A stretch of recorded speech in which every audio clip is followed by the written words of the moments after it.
Boa tarde para todo mundo. Oi, tá todo mundo ouvindo bem, hein? Valeu. Bom, começar um pouquinho falando sobre quem sou eu. Quem aqui já me conhece? Eu conheço, eu acho. Bom, eu sou desenvolvedor na Globo.com. Desde 2008 trabalho lá na Globo.com. Trabalhei em vários projetos lá. Fiz parte do projeto interno de CMS da Globo.com. Já trabalhei em time de produto, fiz projetos como site de novelas. Não sei se alguém aqui assiste novela, mas participei do projeto que faz o site lá. Tem umas novelas muito boas e tal. Eu participo do projeto do Tsuru desde o início, fiz parte da criação e concepção do projeto, já tem 4 anos isso. E eu gosto de contribuir com projetos open source. Então vocês vão ver, tem um pouquinho de contribuição minha no Django, no Docker, acho que no Python, então acabo mandando, assim, sempre quando eu tenho tempo livre, gosto de contribuir com outros projetos. Como eu gosto muito do Tsuru e ele é um projeto open source, hoje em dia o meu tempo livre acaba indo para o próprio Tsuru, em coisas que eu acho legal, que não dá tempo de fazer no dia a dia. Um problema de trabalhar com o que você gosta acaba trabalhando às vezes o tempo inteiro, né? Mas o que é o Tsuru? Qual que é o objetivo dele, né? Primeiro, para entender o que é um deploy rápido e divertido, tem que entender o que é um deploy. Esse termo deployment veio da guerra, né? O deployment era aquele ato que os aviões lá, helicópteros, eu nunca fui para uma guerra, eu acredito que seja assim, né? Mas é o ato que a galera deixava lá os soldados, então eles faziam o deployment dos soldados ou do alimento. Então essa distribuição disso era daí que surgiu o nome deployment. Em software, são as atividades envolvidas para colocar um software em produção, para ele ser realmente usado pelo usuário. Então qualquer coisa que você faz para colocar seu software em produção é o deployment. O deployment nem sempre ele é como hoje, que é fácil, tem container, VM, scripts para tudo, né? O deployment começou quando começaram as aplicações web. A primeira ferramenta de deployment que eu já usei, espero que nem todo mundo tenha a oportunidade de ter usado, mas começou com FTP, né? Então a web no início, ela não era igual hoje. A maioria das pessoas usavam naquela época, ou era página estática, toda a lógica ficava em applets lá. Então hoje em dia é toda dinâmica, mas naquela época não era. Então como que você fazia para distribuir isso? Você acabava usando FTP. Tá? Então, quem aqui já usou FTP para fazer deploy? Quase todo mundo. Então, qual a vantagem do FTP? Você tinha lá a interfacezinha bonitinha, você clicava e arrastava lá o seu arquivo de um lado para o outro, ele mágica estava no servidor, né? Era lindo. Pô, quanto tempo você levava para fazer um deploy? Segundos. Isso era bom, pô, em segundos. Qual que era o problema do FTP? Você não conseguia garantir concorrência. Então, se eu começasse a arrastar um arquivo para lá e alguém modificasse também esse arquivo e arrastasse ao mesmo tempo, o que acontecia? Eu não sei dizer. Até hoje estou há 10 anos tentando descobrir e não consegui descobrir ainda. Então, esse problema de você não conseguir reproduzir o que acontecia era péssimo para o FTP, né? Aí tinha, lógico, os hacks, quem usava Dreamweaver ou quem não usava, de você fazer um lock, um arquivo versão lock. Então, quando alguém começava a mexer, locava todos os arquivos. Mas isso era dos clientes FTP. Então, se você usasse um cliente que não trabalhava com esses locks, não ia adiantar nada, né? Uma coisa parecida com o FTP era o SCP, né? Que também é cópia, mas só era outro protocolo. A diferença do SCP é que não tinha interface bonitinha. Hoje em dia já tem, mas na época não era tão comum ter, né? Uma coisa que o FTP e o SCP não resolviam e não resolvem até hoje é dependências, né? Se a sua dependência não está junto com o seu código, eu preciso de um client de MySQL aqui, de um pacote. O FTP não resolve isso. Ele só faz transferência de arquivo, né? Então, assim, ele é bem simples. Eu acho que ele cumpria seu papel. O deploy era rápido, era legal. Mas ele não tinha como garantir o que estava em produção. Isso era bem ruim.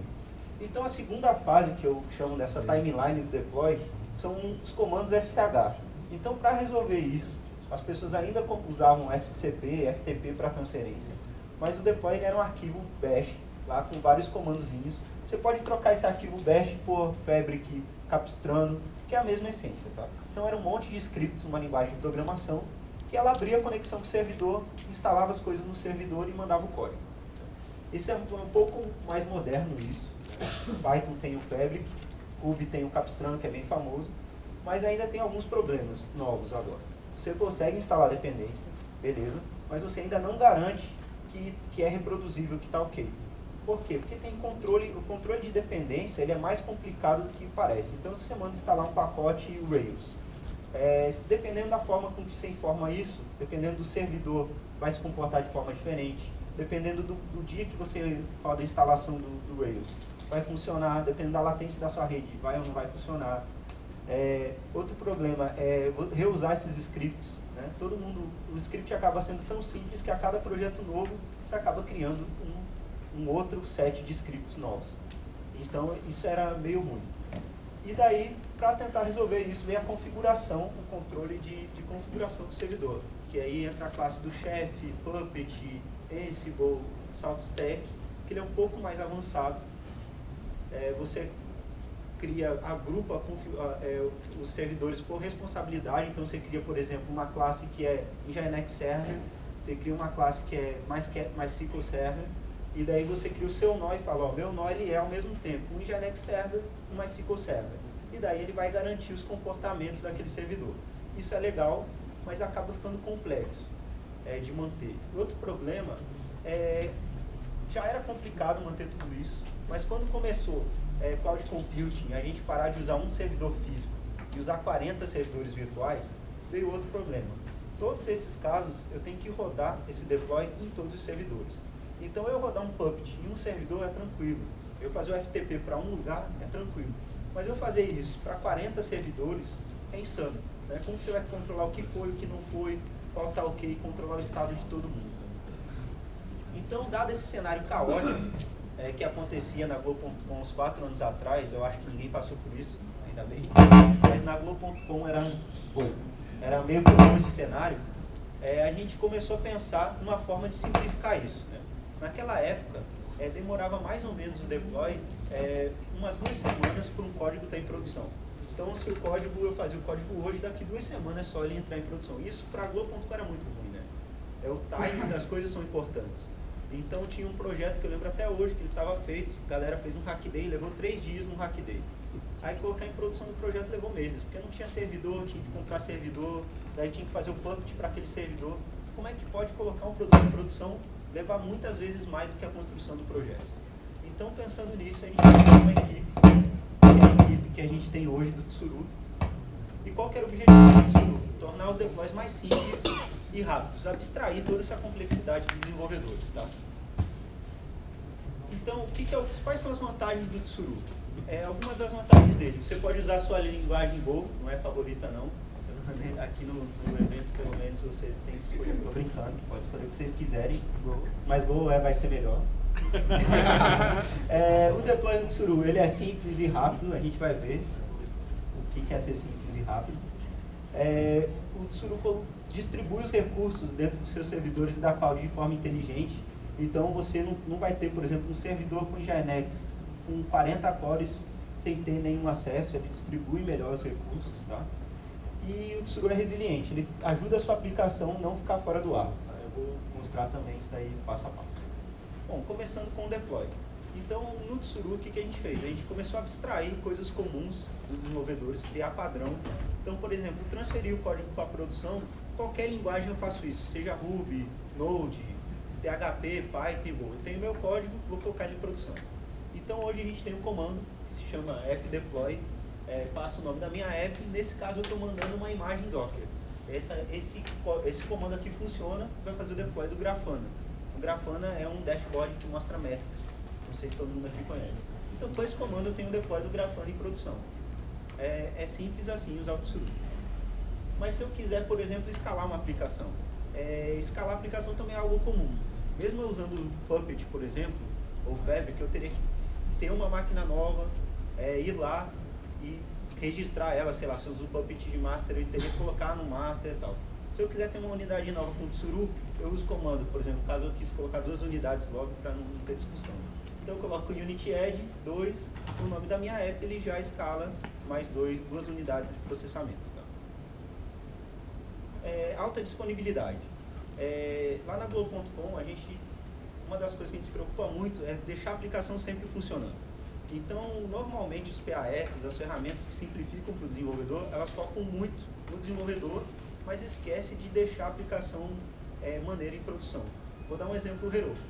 O Heroku ele resolve bem o deploy, é simples, é fácil, só que se sua aplicação cair ali, sua aplicação caiu, você que responda por ela. No caso do Tsuru, como a gente estava fazendo um PAS que a gente mesmo ia usar, se a aplicação caísse não era maneiro, isso aí era horrível.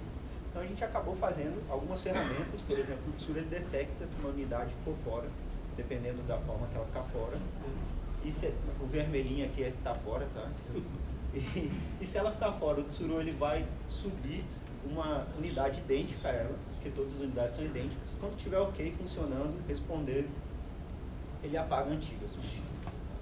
Então isso é normal, acontece o tempo inteiro na nossa cloud lá. Aliás, se você usar a cloud, as máquinas virtuais vão cair, vai ter problema, vai ficar sem rede, por isso que a resiliência é muito importante. Tá? Então isso nem é percebido por quem usa a aplicação, quem desenvolve a aplicação, o Tsuru trata isso naturalmente. Bom, e Go no Tsuru?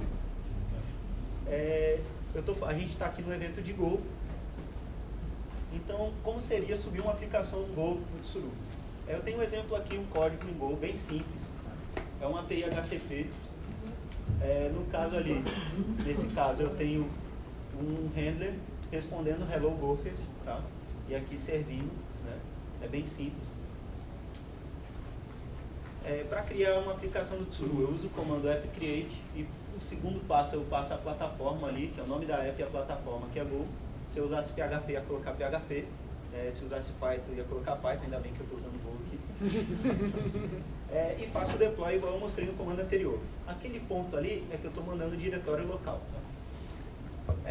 Aquilo ali, isso aqui são só simulações, então hoje eu não estou tão corajoso, eu gravei um vídeo. Eu estou até aqui tudo preparado para fazer local, mas eu não estou me sentindo muito corajoso, então vou mostrar um vídeo que é de fazer um deploy.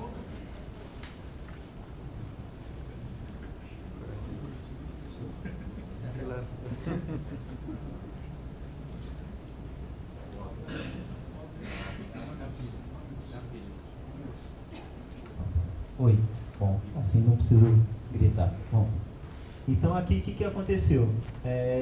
No deploy, por exemplo, eu criei uma app e estou fazendo o deploy daquele mesmo código. A primeira coisa que o Tsuru faz, ele gerou um TarGZ e enviou para o servidor, está enviando para o servidor para a API do Tsuru, está processando ali. Aí ele detectou, no caso, esse deploy é só daquele arquivo que é o meu main.go. Então ele já detectou que eu não defini como que eu quero rodar a aplicação, ou seja, eu vou usar a forma default do Tsuru. Ele já buildou, fez o build, deu o nome do binário, como eu não especifiquei nada, para Tsuru App, e ele já fechou a imagem, uma imagem de Docker, né? Enviou para um repositório Docker, colocou rota na aplicação e está em produção. Então só com esse comando ali eu coloquei uma aplicação em produção. Tá? Se alguém quiser depois eu posso mostrar mais linguagens, o scale e tudo. Poderia até mostrar aqui, mas eu não estou querendo arriscar hoje, eu estou meio covarde. Não é muito comum. O Tsuru na Globo.com. A gente começou o projeto há 4 anos. O Tsuru está em produção há mais de 3 anos na Globo.com. Hoje a gente tem uma média de 300 deploys por dia. Antes, como eu falei, cada equipe fazia mais ou menos um deploy por sprint, na época que a gente começou o Tsuru.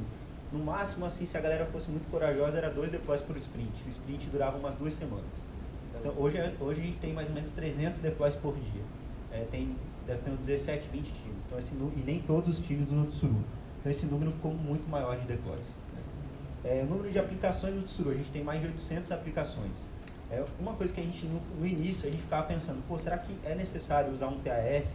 Por que a gente não melhora esses scripts, não automatiza, né? Não padroniza o Puppet e tal? A gente tinha fé, né? Era ingênuo.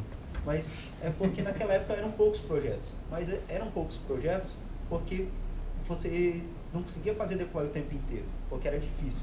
Então a galera acabava fazendo aplicações monolíticas, né? Quem nunca fez aquela aplicação com o nome portal, ou com o nome main, core, né? Esses nomes e coloca tudo lá dentro e ela faz tudo, né? Desde autenticação, tem lógica de negócio, tem arquivo útil, tem um monte de coisas, tudo monolítica numa aplicação só. Então, com esse cenário do deploy ser rápido, mudou. As pessoas começaram a fazer aplicações aplicações menores com mais foco, né? Então hoje a galera começou a focar mais em microserviço, porque ficou fácil fazer deploy. Antes era complicado, era inviável.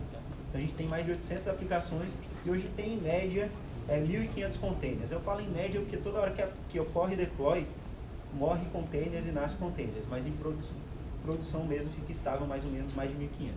E tem aplicações que tem mais de 300 mil acessos que estão no Tsuru usando container. Um exemplo é o Globoplay, não sei se alguém aqui já usou, e tem também o Cartola, que é bem conhecido, um jogo lá, é um fantasy game aí de futebol, que também está rodando usando Tsuru. Quem usa Tsuru fora Globo.com? Já tem várias empresas no Brasil e no mundo usando, a gente tem contribuidores também no Brasil e no mundo. Que eu lembro aqui, tem o Terra Urbano, a Jus Brasil, a Educar, a Nuvel, Filmou. Se eu estiver mentindo, a Avelino pode me desmentir aqui, mas tá? A QDQ Media, que é uma empresa de mídia lá da Espanha, também está usando. Então, hoje em dia já tem pessoas no mundo inteiro utilizando. Bom, falar um pouquinho da arquitetura do Tsuru, né? Uma das coisas que a gente decidiu fazer no Tsuru era criar ele open source. Por que disso? O fim do projeto não é o fim da Globo.com. A ideia da empresa não é ganhar dinheiro vendendo hospedagem, vendendo ferramenta para que você coloque sua aplicação. Então, para a gente manter open source, para a gente, primeiro, a equipe gostava muito de contribuir. Então, a equipe já tinha isso no sangue. Segundo passo, feedbacks. A gente tinha a seguinte hipótese: sendo um projeto open source, primeiro que teria contribuições, que seria bom o projeto, e teria feedback da comunidade, ou seja, teria ideias vindo de fora, essas coisas. Isso era uma hipótese, né? Hoje, 4 anos depois, isso foi comprovado um sucesso. A gente tem ferramentas e features que a gente colocou no Tsuru graças a issues abertas. Tem algumas soluções que a gente fez que são bem boas, foi graças a ideias que alguém deu no issue. A gente tem contribuição de gente do mundo inteiro, contribuição de gente da China, Holanda, Índia, do Brasil tem bastante contribuição, porque o projeto é bem conhecido aqui, né, graças a Globo.com também, aos eventos que a gente participa aqui. Então, ser open source foi crucial para a gente. E a gente tinha algumas outras premissas, que o próprio Tsuru, ele tinha que ser escalável, tinha que ser resiliente, né, não adiantava ele garantir a resiliência se ele não fosse resiliente. Então, a arquitetura do projeto, eu simplifiquei um pouco, né, ele é um pouquinho mais do que isso, mas ela, por exemplo, quando alguém acessa uma aplicação, ela acessa um router, o Tsuru ele é todo plugável, então eu coloquei o exemplo de um router que a gente usa hoje em produção, que ele é escrito em Go. O router original da gente era em Node, era o HiPath. A gente teve um dia lá que o César, que palestrou aqui mais cedo lá, ficou puto e escreveu em 2 dias lá, reescreveu o HiPath todo em Go. Ele ficou mais performático, controla melhor a memória, e é simplesinho o código, são poucas linhas de código Go. E ele distribui os requests para as máquinas que a gente chama de nós, que são as máquinas onde fica um Docker. E o conjunto dessas máquinas são um cluster. Tá? E daí, pelo outro lado, tem o client do Tsuru, que é uma command line em Go, que acessa a API, que tem toda a lógica workflow dos deploys, que também é uma API Go. Tá? Então a gente decidiu há 4 anos atrás usar Go. O Go nem estava no 1.0, a gente decidiu, aquele dia, diferente de hoje, a gente estava bem corajoso, mas o principal, o que a gente fez, a gente criou uma POC em várias linguagens, em algumas linguagens. Tinha Python com Tornado, Ruby com Event Machine, Node. A gente queria algo que fosse performático e que tivesse um controle legal de concorrência. Não bloqueasse caso fizesse coisas de I/O, conseguisse fazer concorrente legal. A gente fez as POCs nessas linguagens em Go também. Go aqui ficou mais legível e com a melhor performance. Naquele caso, tipo assim, eu mesmo não tinha eu tinha algumas semanas de Go. E o meu código, mesmo tendo anos em Python, ficou muito mais legível que o Python, por exemplo, para lidar com concorrência. Então isso foi o mais importante e a gente decidiu fazer em Go. Tá? Então hoje o Tsuru ele tem a API, a command line, tem o router e tem alguns agentes que ficam coletando informações da máquina, que ficam liberando e fechando permissões entre os containers, etc. As vantagens do Go no Tsuru. Uma das vantagens foi a cross-compilação. Cross-compilar, você gerar o binário do client para todas as plataformas, sem ter que fazer nenhum hack, nenhuma mutreta, é muito bom. Então isso foi crucial. O nosso client do Tsuru é só baixar o binário. Se você não tiver Brio, não tiver o apt-get, só pegar o binário lá no release e baixar, descompactar, vai funcionar. Isso é bem legal. A simplicidade da linguagem. É uma linguagem com poucas keywords, é uma linguagem bem enxuta. mesmo tendo uma biblioteca padrão rica, ela é enxuta, né? Então isso é bem legal. A performance da linguagem, a gente sabe que otimizar prematuramente é ruim, mas você ter uma performance boa sem otimizar nada é melhor ainda, então é muito bom e o Go traz isso pra gente. E as ferramentas do Go, toda o set de ferramentas em volta da linguagem é muito legal pra gente. Então, no caso, a gente tem documentação automática ali, mais ou menos automática dos handlers da API. A gente fez isso usando o ST do Go. O ST vai lá, lê o código e gera automaticamente. A gente tem algumas verificações se tem permissão, todas as nossas rotas são permissionadas. Então a gente tem também o cara que inspeciona isso automaticamente usando o Oracle, que é uma ferramenta que é do GoTools também, e gera automaticamente. O GoFMT, o Bitmarking, o que a gente viu mais cedo Cezinha falando, né, para Profile, todas essas ferramentas em volta da linguagem, eu acho que é uma das coisas mais legais que tem na linguagem. Tá? A equipe. O Tsuru não foi feito por mim, foi feito por uma equipe. E a forma dela trabalhar é o segredo do sucesso. Né? Vocês estão vendo o Cezinha aí, eu sou aquele cabeludo ali embaixo ali, apesar de estar bastante diferente. Mas o sucesso foi por causa da equipe. O foco da equipe era tentar fazer o melhor PAS do mundo.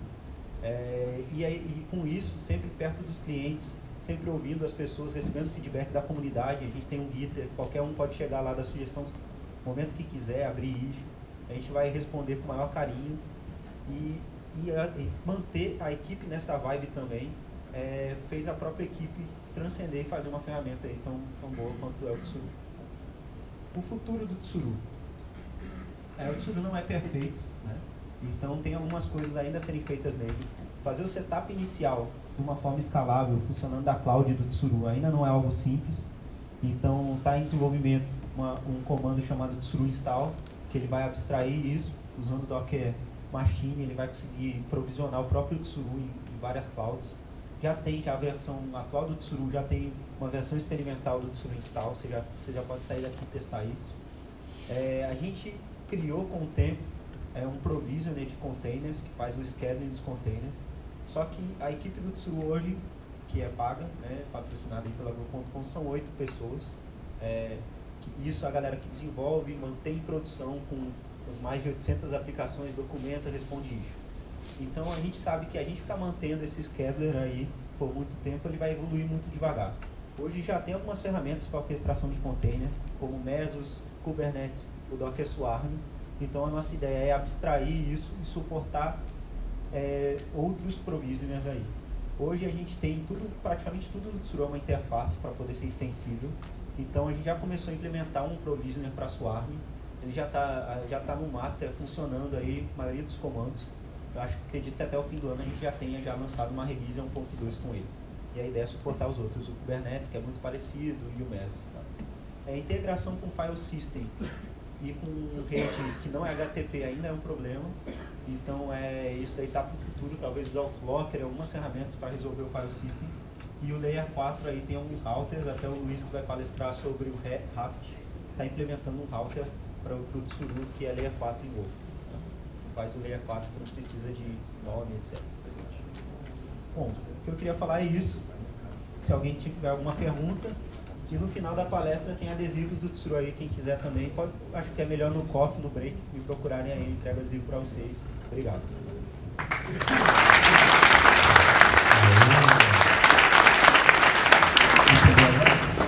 Agora já entendi já. Agora depois eu até falar com o Felipe aí pra gente tentar as aplicações lá da Novatrix, a gente fazer o deploy com o Tsuru.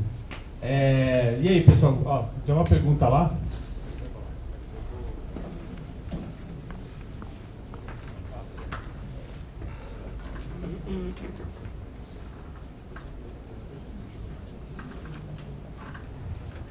Pode fazer.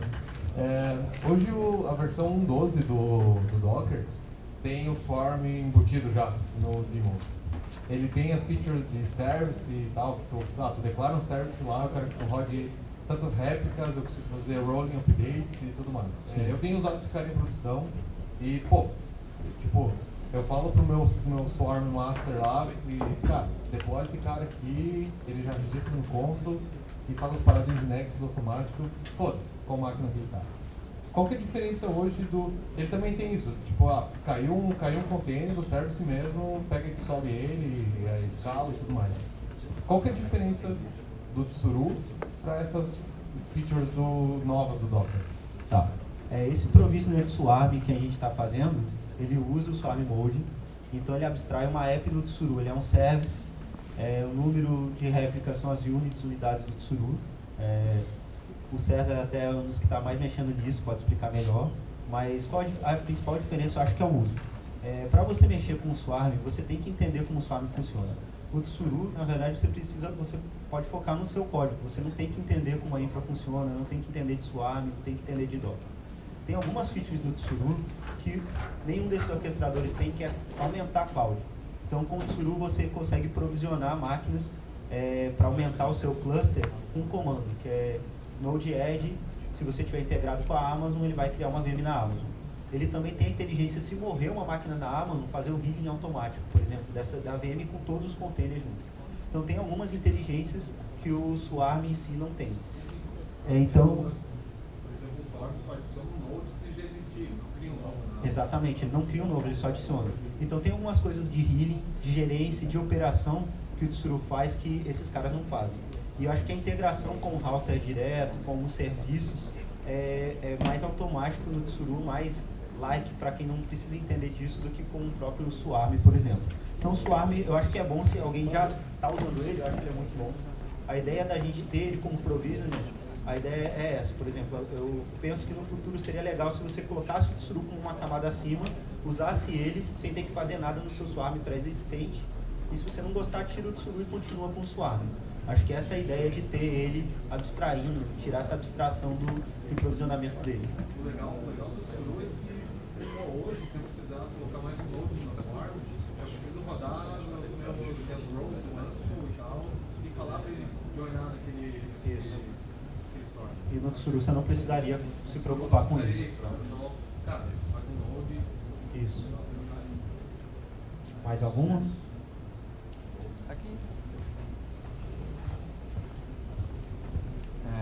Você nunca pensou em ter uma versão comercial para ser como um concorrente direto do Republic? Tá, a gente já pensou várias vezes, só que o fim da equipe que a gente trabalhava não era essa. Então a gente mesmo não acabou fazendo. Até uma boa ideia, se alguém tiver interesse pode fazer, mas a gente mesmo não faz.